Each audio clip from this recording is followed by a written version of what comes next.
Je rêve d'une lune de miel en Polynésie. Je vous vois bien dans un bungalow sur pilotis au-dessus d'un lagon. Vous lisez dans mes pensées? Avec mon fiancé, on adore aussi la plongée. Alors, je vous propose une matinée avec les Raymanta avant de partir observer les baleines à Tahiti. Ne me réveillez surtout pas. Je vous réserve aussi un cours particulier avec des chefs locaux pour confectionner un repas ensemble. Mais j'ai trop hâte. On va devoir avancer le mariage. Vous vous occupez vraiment de tout? Oui, avec Marco Vasco, vivez votre voyage d'esprit libre. Vous faites les mariages aussi?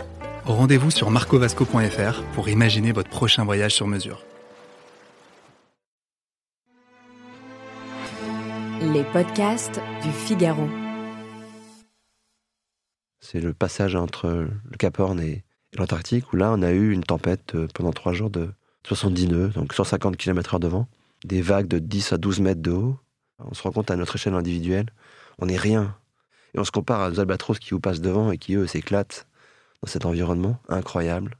Cet océan c'est une machine incroyable et qui prend des impacts de plein fouet, comme la pollution chimique, plastique, la température, évidemment, le bruit, etc., la surpêche. Bon. Et je crois que cette humilité qu'apporte la mer, déjà, et qu'apporte encore plus les pôles, faut jamais la perdre de vue, en fait. Et si on arrive à la retrouver, en tout cas, peut-être qu'on fera plus avec la nature plutôt que contre. Il y a une urgence à changer. On a besoin d'aller à l'autre bout du monde pour nous engager. Et donc de sortir à nouveau de sa zone de confort. Il me semblait qu'il y avait quelque chose d'injuste. C'est un métier qui demande du temps. De l'empathie, c'est dur. C'est dur, mais c'est tellement gratifiant de faire des... À la fois c'est génial et à la fois ça nous terrifie. S'engager, c'est prendre ses responsabilités. Et puis il y avait l'idée aussi de montrer un exemple. Et lâche rien, fonce et avance, quoi. Bonjour et bienvenue dans Les Engagés. Dans ce podcast, nous donnons la parole à celles et ceux qui nous aident à voir plus loin. Alors aujourd'hui, nous allons partir en mer. On va parler protection des océans, science, aventure, art et poésie. Aujourd'hui, j'ai le grand plaisir de recevoir Romain Troublé, directeur de Tara Océan. Bonjour Romain. Bonjour. Romain, vous êtes un marin et un scientifique. Votre engagement qui vous anime depuis plus de 20 ans, c'est la protection de la planète et plus particulièrement des océans. Vous avez cette double casquette et ces deux passions. Tara, c'est d'abord le nom d'une goélette qui sillonne les mers depuis qu'une aventure familiale l'a repris. C'est aussi un projet ambitieux, avec une double mission, la sensibilisation du grand public, des jeunes en particulier, à la nécessité de préserver les océans et la recherche scientifique. Depuis 2003, la goélette Tara a effectué 13 expéditions, puis a commencé à publier les résultats de ses recherches dans des publications scientifiques très reconnues. D'où remonte cette passion de la mer ? Alors, cette passion de la mer, je pense qu'elle m'a été communiquée par mon père, Bruno Troublé, qui a été barreur pour l'équipe de France, pour le Barambic à la Côte de l'Amérique en 80, 83, qui a fait les Jeux Olympiques 2 fois, enfin bref, qui était dans le monde de la voile assez connu. Et puis, toute mon enfance, quand j'allais le rejoindre en vacances, j'étais en bateau tout le temps. Et cette passion, en fait, elle vient de son père, qui lui était un fou de Méditerranée, et qui passait son temps, dès qu'il pouvait, pendant ses vacances, sur un bateau, dans les années 50, 60. Et ce bateau, à l'époque, s'appelait Tara, déjà. Ma passion, elle vient un peu de cet homme-là, et je crois qu'on est un peu tous pareils dans la famille.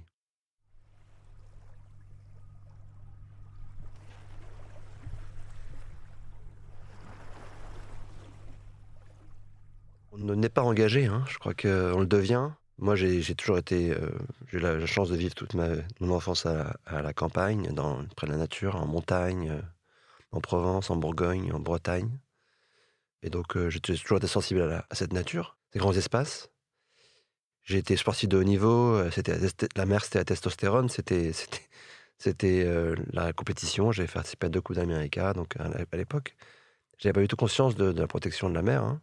Et même quand j'ai commencé Tara, que j'ai rejoint les 2 fondateurs que sont Agnès Troublé, dite Agnès B, et son fils Étienne Bourgois, surtout lui qui a eu au départ la volonté de lancer l'aventure. Je suis allé pour organiser les expéditions. Et cet engagement pour la protection de la mer, il est venu plus tard. Il est venu, déjà en prenant conscience de l'état de la planète, en échangeant de plus en plus avec les scientifiques. Et puis surtout, j'ai beaucoup travaillé là-dessus, j'ai beaucoup réfléchi à ça. Je pense que c'est l'arrivée de ma fille en 2009, qui est ma fille Fleur, et plus tard de mon fils Nemo, qui m'a fait réfléchir au futur. Hein. Et ma fille, elle va vivre jusqu'en 2100. Et en 2009, elle va venir jusqu'en 2100. 2100, c'est toutes les projections qu'on a aujourd'hui sur le futur, sur notre futur à tous. Toujours un peu tragique, ces projections. Et donc, ce tragique m'a saisi. Et si je donne autant d'énergie, de temps, de ma vie à ce projet et à cet enjeu de la mer, aujourd'hui, c'est ça. C'est là que ça vient. Alors ce projet, c'est Tara. C'est une aventure familiale, avant tout, un magnifique bateau. Vous pouvez nous raconter ? C'est l'amour de la mer, c'est l'amour des bateaux, et l'amour des bateaux, Étienne Bourgois, qui est mon cousin, a voulu racheter ce bateau, qui est devenu Tara aujourd'hui, mais quand on l'a acheté, il appartenait à un grand marin néo-zélandais qui s'appelait Sir Peter Blake, assassiné à bord, malheureusement, en 2001. Et en 2003, Étienne propose de racheter le bateau à la veuve de Peter, et elle accepte, et c'est le début de l'aventure. Au début, pour reparler de la mer aux gens, Agnès, elle a voulu accompagner et porter ce projet avec Étienne pour l'amour de la mer. Il faut parler de la mer aux gens. Cousteau est décédé depuis 5 ans, en 2003. Il faut reparler de la mer, et ouais, c'est pour ça que le projet a démarré. Et puis, moi, je l'ai rejoint dès le premier jour pour m'occuper de la technique, de la logistique, de tout ça, organiser ça. Je faisais ça à l'époque. Et puis voilà, et puis cette aventure a continué. Étienne est président de la Fondation aujourd'hui. Agnès est la première mécène fondateur de la Fondation. Et on a été rejoint par beaucoup de gens depuis, beaucoup de scientifiques, et puis aussi beaucoup de mécènes qui nous ont accompagnés. Vous êtes aussi un scientifique et vous ont rejoint à bord de Tara énormément de scientifiques. Au départ, c'était l'intuition d'Étienne de travailler avec les scientifiques, de continuer à comprendre la planète. Puis c'est compliqué à mettre en place, une coopération avec la scientifique. Un projet comme ça, privé, qui travaille avec la recherche publique, c'était très compliqué. C'est pas automatique, en fait, pour monter ces projets-là.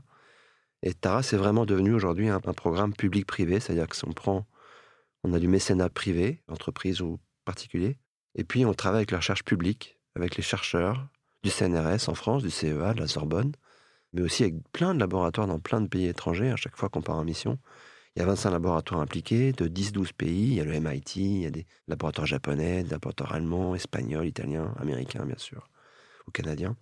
Et c'est ça qui va rester, en fait. Quand on dépense des millions d'euros chaque année pour déployer des bateaux comme ça en expédition autour du monde, qu'est-ce qui reste à la fin ? La communication ? Je ne suis pas certain. Ce qui va rester, c'est l'éducation des enfants ou des gens aux enjeux de la planète.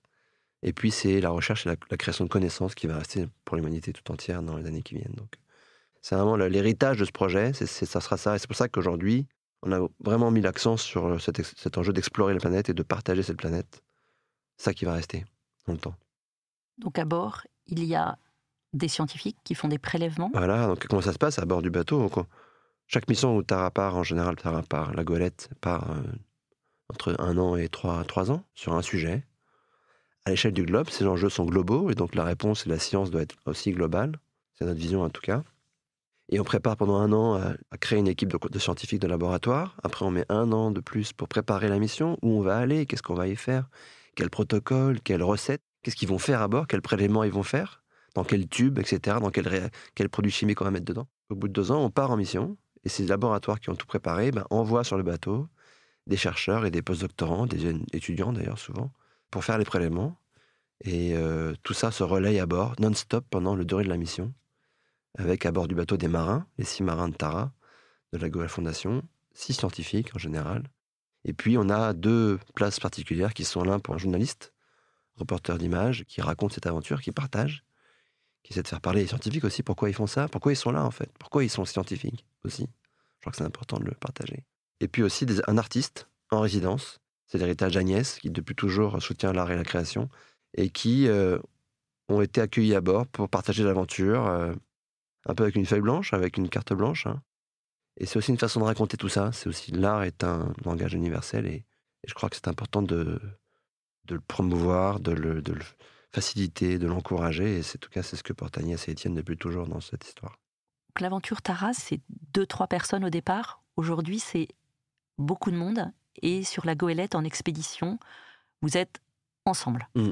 C'est un projet qu'on n'a jamais, que les fondateurs, et que même moi, maintenant qui dirige un peu le projet au jour le jour, c'est un projet qu'on n'a jamais voulu incarner. Et on n'a jamais voulu dire il y a un sauveur qui va vous dire quoi penser. On a toujours, et ça c'est tout à l'honneur d'Étienne et d'Agnès, toujours dit c'est un collectif, il faut faire parler les gens qui savent, il faut faire parler les marins. C'est une approche vraiment collective de la chose. Et pourquoi ? Parce que c'est pas les individus qui vont changer cette planète et ce monde aujourd'hui, c'est collectivement qu'on va le faire. Et c'est comme ça qu'on voit les choses, et je pense que le sujet, il est collectif, et que la solution, elle sera collective ou elle ne sera pas. J'ai entendu que le héros d'enfance d'Agnès B, c'était Robinson Crusoe. Quel est le vôtre ? Moi, j'étais passionné des récits d'exploration. Il y en a un qui a été extraordinaire, il s'appelle Ernest Shackleton, qui est un marin qui a voulu aller au pôle Sud et qui a fait naufrage. Mais c'est un homme qui a ramené tous ces hommes. Personne n'est décédé, personne n'est resté sur le coup, perdu. Et ça, c'est un exemple pour moi incroyable de force de cet explorateur qui, dans la catastrophe, arrive à sauver tout son équipage du froid et des morsures du froid de l'Antarctique. Ouais. Ça, c'est un mec incroyable.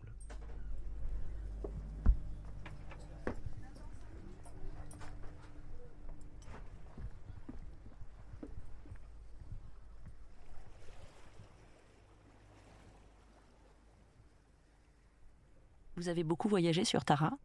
Est-ce qu'il y a un souvenir qui vous revient? J'imagine qu'il y a des millions de souvenirs. Moi, j'ai eu la chance d'aller dans des coins incroyables de cette planète.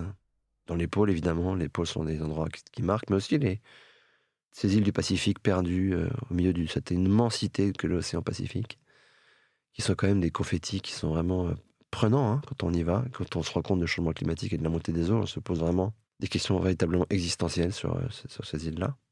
La dernière expérience que j'ai eue, c'était d'aller en Antarctique avec Tara il y a un an, je crois, 1 an et demi. Ce qui m'a marqué, c'est pas vraiment l'Antarctique, c'est d'y aller. C'est le passage entre le Cap Horn et l'Antarctique, où là, on a eu une tempête pendant 3 jours de 470 nœuds, donc 150 km/h de vent, des vagues de 10 à 12 mètres de haut, et la goélette là-dedans qui se comportait de façon incroyable. J'étais en pantoufle dans le bateau, enfin, on se rend à peine compte que la tempête est dehors. Et surtout cette immensité, en fait. On est vraiment toléré dans ces coins-là. On se rend compte à notre échelle individuelle. On n'est rien. Et on se compare à des albatros qui vous passent devant et qui, eux, s'éclatent dans cet environnement incroyable. Et ce qui m'a frappé, moi, c'est qu'on n'est rien. Et à la fois, quand on regarde les chiffres du GIEC, des experts du climat, en fait, on change tout. On est en train de jouer aux apprentis sorciers de cette planète, en train d'accélérer son changement climatique. On a fait augmenter la température de la planète d'1 degré. Donc on est super puissant, en fait. Et moi, ce que ça me dit, tout ça, c'est qu'en fait, on est très fort ensemble pour changer la planète, dans le mauvais sens, j'ai envie de dire.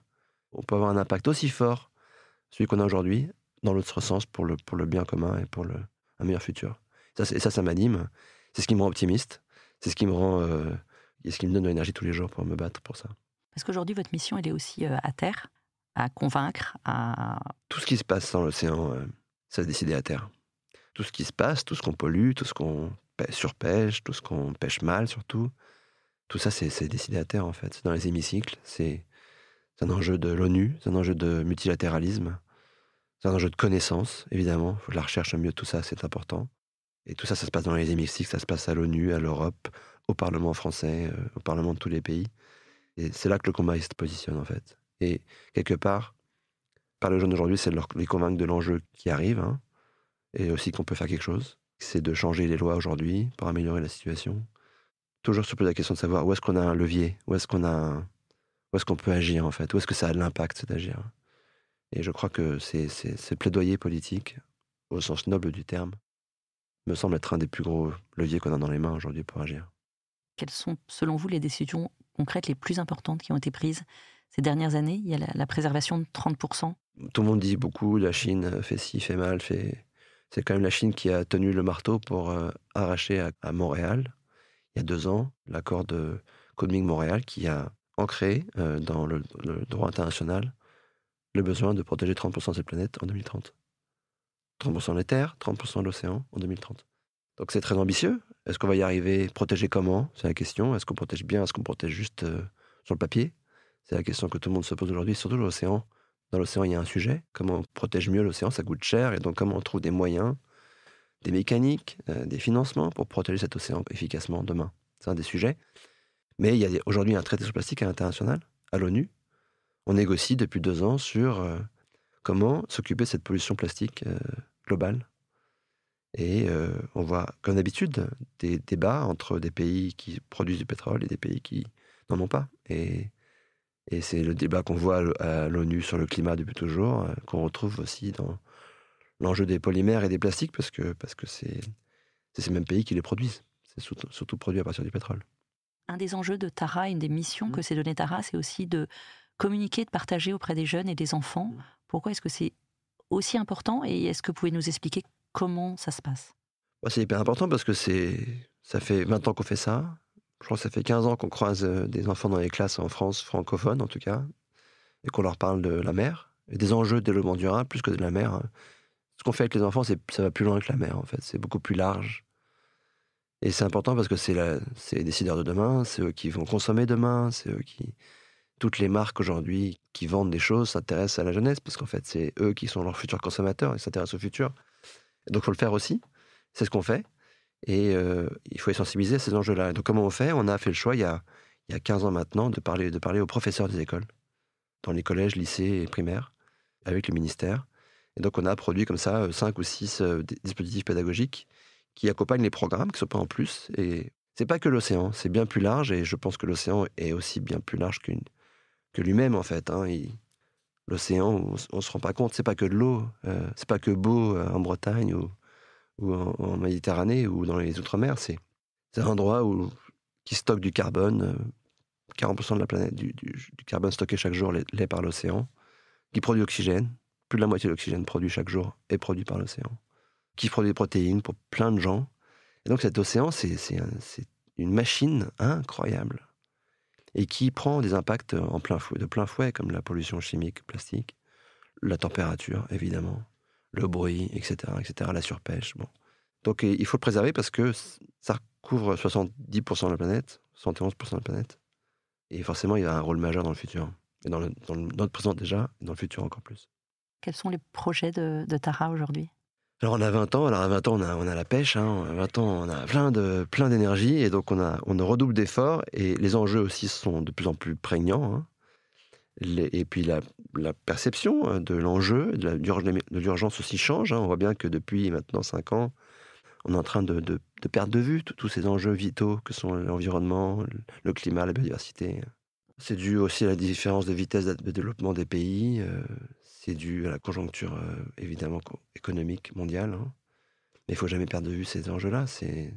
On en dépend. L'économie en dépend, surtout. Et donc, il faut redoubler d'efforts. C'est ce qu'on fait. On construit un second bateau, avec l'aide de plein de partenaires, notamment de l'État français, pour le déployer au pôle Nord. Le pôle Nord est un océan qui est sous pression très forte de changement climatique, de chaleur, mais aussi de pollution locale. Et ce bateau va être dédié à dériver au pôle Nord pendant les 20 prochaines années, c'est-à-dire des dérives qui vont durer en dérive dans la glace. La glace, en fait, elle bouge, elle est poussée par les vents. Tout ce que vous mettez sur la glace dérive de 10 km par jour, du nord de Tokyo, en passant par le pôle Nord, au nord de Paris. Et cette dérive dure 18 mois, 1 an et demi presque. Donc on va en faire comme ça tous les 2 ans, pendant 20 ans, pour être les témoins, pour prendre le pouls de cet océan. Et ce qui se passe là-haut, c'est ce qui va se passer pour la vie, c'est ce qui va se passer dans les contrées plus au sud, chez nous.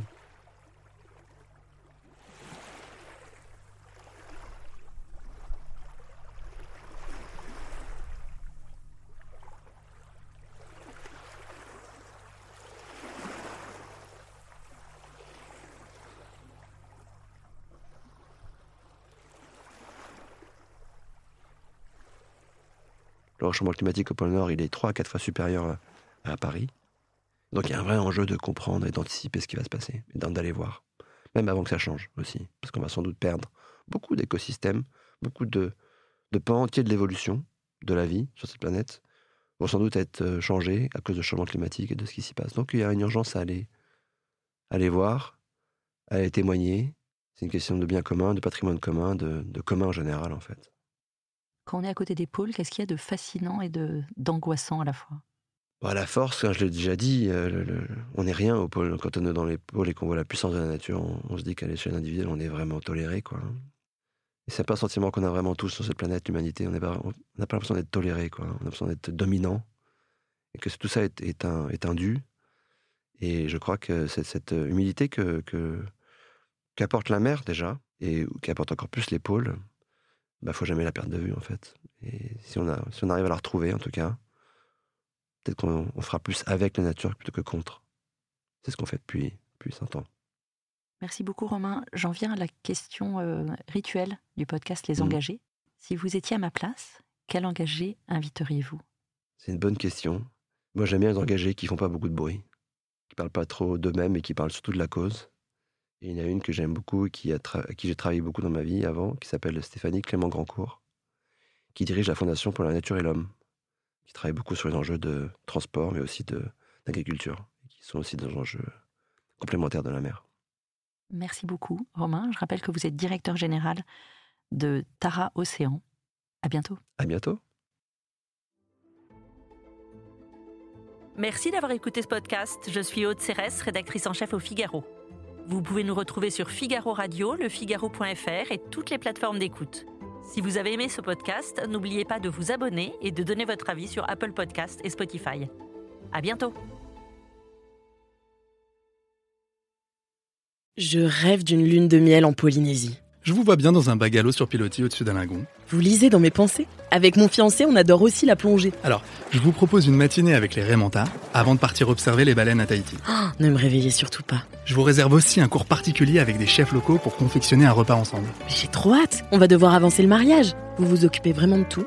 Oui, avec Marco Vasco, vivez votre voyage d'esprit libre. Vous faites les mariages aussi ? Rendez-vous sur marcovasco.fr pour imaginer votre prochain voyage sur mesure.